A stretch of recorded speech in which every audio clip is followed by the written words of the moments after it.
Hey, what's up, YouTube? We're back with another Helldivers video. They just released the patch and the new Warbond. This morning, we got the Python COMMANDOS Warbond. We're going to get into my thoughts and my review of it, at least in my initial reactions. But first, I want to talk about the patch. Basic balance changes for a number of weapons, mostly just like different ARs and SMGs. Got some slight tuning, like the Verdict and the Defender, the Peacemaker, the SOCOM pistol, even the Halo SMG received bumps of 5 or 10 damage, with some durable damage being increased across the board here and there. I wouldn't say anything is like too important for me to go over like big time. It's mostly just smaller changes and like bumps in the right direction. Happy to see, but it's mostly just issues like that. I would say the most impactful changes in the new patch were actually tied to the first person mode. If you are a large FOV enjoyer, like maxing it out and stuff like that, for the longest time in this game, you probably would have noticed that some scopes feel really bad to use in game. They just in general just don't feel very good because they're just too far from your face. As you increase your FOV, the FOV affects how close they are, and then they don't really feel like scopes anymore, and they're not really affecting the zoom very much, which sucked. In this latest patch, they essentially stopped FOV from affecting your zoom values. So it makes weapons like the AMR, Scythe, all these like precision-based weapons that you want to go first person in feel way better. Laser cannon, auto cannon, like weapons that you particularly want to like maybe do a weak point shooting at longer ranges, they feel way better. Railgun actually got a zoom modifier now. It actually feels like it's around like a 2 times magnifier or so. My only 2 cents on that scope is the green dot is a bit too large in the center of it, but other than that, it feels really good. You have a heat meter as well on it as well. It feels a lot better. In general, first person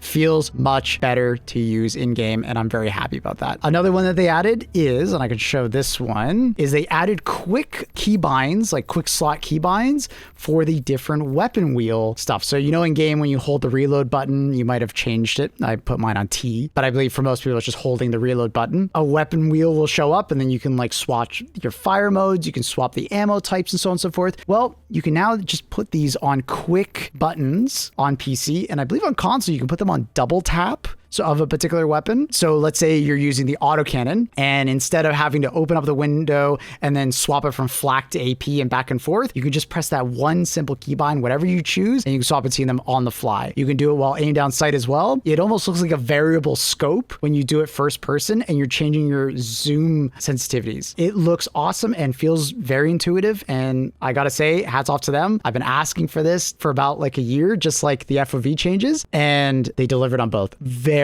happy. They're awesome quality of life changes that you may not feel initially, but you might be like, wait, first person feels so much better all of a sudden. And wait, that is so useful. I hate opening that menu and swapping it all the time. So great changes there. They did a lot of bug fixes and crash fixes. For the most part, I have heard only good things about the performance of the game. I haven't really noticed my FPS go up that much from this patch versus the last one, which did improve FPS by like 10% or so. But I have heard reports from some people saying that they have seen further increases, which is great. From a technical side of like hard lockups, I was streaming all day today for 8 hours or so, and I've only had one person tell me that it's still doing it to them. Everybody else seems like it's improved, but I feel like I'm the wrong source for that. I never received this issue in the first place. I never got the hard lockups. Maybe that's because I'm Windows 10. Maybe that's because I delete my shader cache for like whenever I notice issues, but I never had this issue, unfortunately. So I can't be someone to tell you if that is fixed, if that's why you haven't been playing. The last thing I want to mention is they actually released a tech blog a few hours after launch. And in that tech blog, they basically said, hey, we decoupled the game. If you are an HDD user, you have this version. And if you're an SSD user, you have this version. If you go into your Steam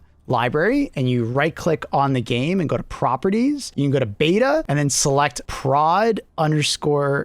It'll be right here. That's what it'll look like. You're basically going to re-download the game for 10 gigabytes. Your like final file size will be 24 gigabytes when in game. That's insane. That's a huge difference. They basically say in the tech blog that they decoupled the game and they found that the hard drive wasn't even really helping that much anyways. So they were like, we're just going to move away from it. This is like a public branch though. Basically, they want wanted to rush it out to us for us to try and just show that hey, they're working on it. But it seems like this might eventually be the Steam version for everybody, and maybe they might still have an HDD version, who knows? But yeah, awesome change there. Very proud of them. I believe this is more or less the same size as the PS5 version as well. And yeah, really cool that they did that. I know a lot of people were hurting on some SSD space, so this will help them quite a bit. Happy to see it. The game was really starting to balloon in size. I think with this latest patch, if you didn't do this public beta, I think it's 155 gigabytes. And that's getting to territory where it's like 100 gigabytes. Okay, some games get that big, especially when you're playing them a bit. It's not that big of a deal. 155? Damn, that's really pushing it. Yeah, 24 gigabytes, that's incredibly small for a modern day title. So that's awesome. Happy to see they did it. Okay, next, going into what they added actually, as far as like the Warbond and Superstore, we'll start with the Superstore. We did not know this was coming, but we got basically a Doom Guy Superstore. You'll see it in the armor, very Doom Guy inspired, at least to me, especially with the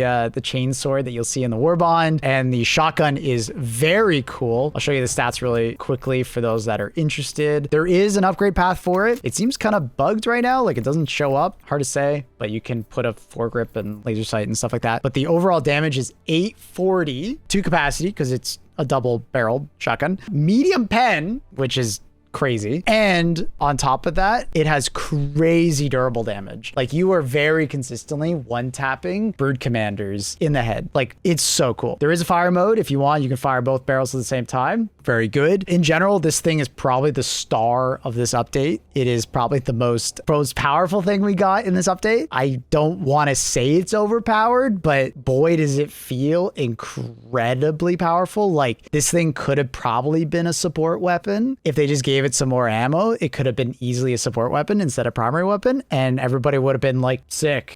But it feels sometimes like you're using the Eruptor. It's like very similar to like the Eruptor in a way, where it feels like a step above a lot of the weapons that you're going to use. It'll obviously be somewhat comparable to like a Punisher if the Punisher was medium pen and did double damage, more or less. And you can start like pairing this with the primary ammo reload faster, and it's disgusting. It's really, really, really good on all factions, even bots. The bloom is pretty high on it, but it's honestly not that high. You can use it very effectively at mid-range, and it does have lots of staggers. So very impressive with this gun. It's insane. I don't want to say it'll get nerfed because I think they're just afraid of pissing off Reddit at this point, or like touching anything, because I swear if anything goes in a downwards trajectory on this game, never ending amounts of YouTube videos and Reddit posts about how this game is going in the wrong direction. So I doubt they'll change it. They'll probably just keep it the way it is. So who knows? We'll see. That being said, we have the armor. The armor is essentially just less ragdoll and 100% melee damage, which is cool. I think the less ragdoll is pretty useful. It's like things like the flesh mob will not knock you over anymore. For instance, he'll just kind of do damage to you and kind of stagger you, but he won't knock you over. Overseer melee won't knock you over, just stagger you. Rockets landing at your feet will stagger you, not knock you over. A bile, you know, the bile like bomb mortar that explodes, it'll stagger you, not knock you over. What's some other ones? A stalker tongue attack was changed and brought down a little bit. That will stagger you, not knock you over. The list goes on. Basically, there's a lot of things all of a sudden that will start staggering you rather than knocking you over. If you take like a rocket devastator rocket to the chest, that'll still knock you over, but if it lands at your feet, for instance, it'll just stagger you. War Strider grenades, when they blow up next to you, they'll stagger you, not knock you over, which is cool. Overall, good armor, especially for those that are just tired of getting ragdolled and have that ragdoll fatigue. I think there will be some enjoyers of it, which is cool. Love to see it. Okay, touching into the Warbond proper now, we start off with the AR. It's okay. I think it's pretty standard light pen assault rifle. I think people will have their opinions on whether light pen is okay. There's some people that think light pen is just good, and there's some people that have their opinions that medium pen is only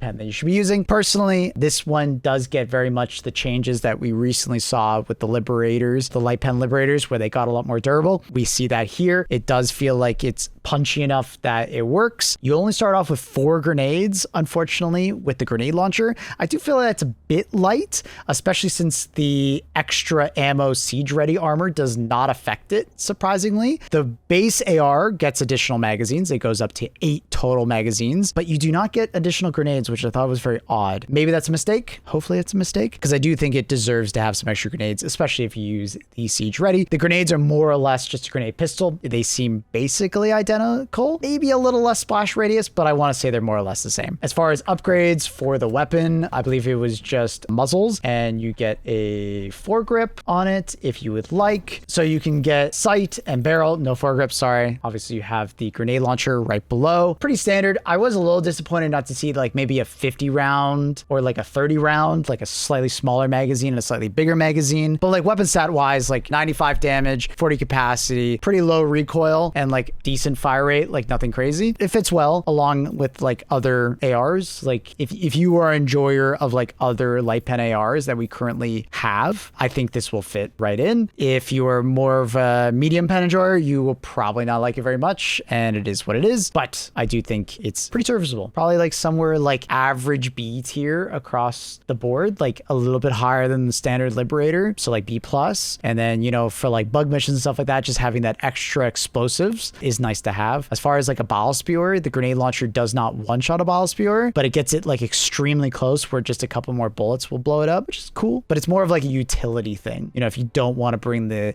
grenade pistol, you have some other option, which is decent. Next, going into the hot dog. Well done. It's just another guard dog with a different flavor. I thought it was fun to use. It is on par with maybe like the arc dog in the sense that it's like very effective at like doing its particular task. In this case, doing more like just raw damage in an area of effect rather than like stunning things. Or I guess you could look at it as like, instead of it like doing like crazy amounts of CC like the gas guard dog, it's more just doing damage instead. Friendly fire seemed quite low. It didn't seem like it was doing that much friendly fire to people, even when I was standing next to them. Occasionally my teammates would like burst into flames, but because when you get caught on fire, you're not taking tons of damage immediately, you can just dive away. I think that was like preventing it from like feeling as bad as like an arc dog, for instance. So I would say it was quite good. As far as the armor, you get the light version of rock solid in the first page. On the second page, we go to the chain sword. It's a two-handed stratagem melee weapon. And at first I was like, I wonder if this is going to be a secondary weapon or a stratagem. And I was pleasantly surprised to find that it was a support weapon, because it means that they can make it just like powerful. And it does feel powerful. Obviously, you still have all the downsides, in particular of like it being a melee weapon, and getting close to enemies in this game is very scary, but it does have a good amount of stagger and damage tied to it. And more or less how it works is you can melee it from a cross slash, and then does kind of like in another direction. You do want to aim for weak points. You can dive with it and melee like you saw in the trailer. It does kind of do like the Monster Hunter effect, where like if you start to melee something and it hits it, it will slow down the effect and continuously do more damage as it like cuts through the enemy, which is pretty cool. So it'll mean that if you make good contact with an enemy, it will do more damage, which is really neat. For chargers, for instance, you can actually break their armor and then do damage to the fleshy part underneath. Same goes for like an impaler and stuff like that. You can kill a factory strider with it. I did do it. It took like somewhere like 10 swings or something like that. It was pretty timely, but hey, you could do it if you wanted to. I'd be careful about mailing a Hulk unless it was stunned. Stun grenades or something along those lines would be your best friend, or obviously a gas guard dog. I liked it. It was fun. It's not going to be some meta defining melee weapon. I think some people might be disappointed by that, but at the end of the day, it's a melee weapon. You're putting yourself at great risk, but I do think you are being rewarded with a fun time. Maybe it could do more damage, but you get to the point where like you almost need to one-shot a lot of these enemies in order for it to feel as powerful as it maybe should for some people, or like to not feel like it's super risky to use. But at that point, like it might be unbelievably powerful, like in the sense of like, well, it needs to be somewhat believable that like you're meleeing this giant beast and one-shotting it, like essentially. So I'm not sure where exactly this weapon will go, and I'm curious to know what you guys think, but I personally thought it was extremely fun, and you could find some really fun melee builds to use it with. Quite impressed. Okay, and lastly, we have the minigun, the Maxigun. Some quirks to it. To start off though, medium pen on it. Felt good. Felt really good, very rewarding to use. 750 rounds of ammunition in the backpack. You do need the backpack in order to fire it. It is belt fed. And if you're not connected via the belt, it will not work. You get 200 rounds on yellow brick on natural spawns, or a full resupply if you are grabbing it from the ship resupply. Lots of recoil, but you can reduce a lot of it by crouching or proning while firing it. You cannot move while firing it, but you can do things like dive backwards, and as you're diving, start firing it. It felt B+ to A- across basically every faction. Felt strongest against Illuminate, no surprise there because it's medium pen, and probably felt weakest against bots just because it was medium pen and it can't get through like the front plate of a Hulk, for instance. But it wasn't like useless on bots by any means. You can still hit like weak points behind enemies, or deal with Devastator swarms pretty effectively, or deal with Berserker swarms and just things of that nature. But it's not going to feel as good as like Illumina, for instance. When like Illumina dropship comes in, you just mow everything down in front of you. Very satisfying gameplay. Very good against things like flesh mobs. You can hit the precise shots of shooting the leg of a harvester, for instance, or you can go for the eye if you feel very precise. But it felt good. On bugs, it was kind of a mixed bag. You know, it felt really good against the hordes of like regular bugs, but when it came to a charger, going for the butt shots, it was a bit awkward. You do need to let it pass by you like 2 to 3 times in order to kill the butt. That's where you might want to just use your super shotgun. It would kill the butt of a charger in 4 shots, which is insane, or 2 if you did the full volley. So maybe pairing the shotgun with the Maxigun, fantastic. It doesn't have an overheat mechanic. The ammo does go pretty fast, but I think that's kind of the point of it. It's like a high DPS weapon with no reloading. The barrel does go glowing red, which is pretty cool, and you can use it out the side of an FRV, which is also pretty neat as well. You can stand on top of like a mech, or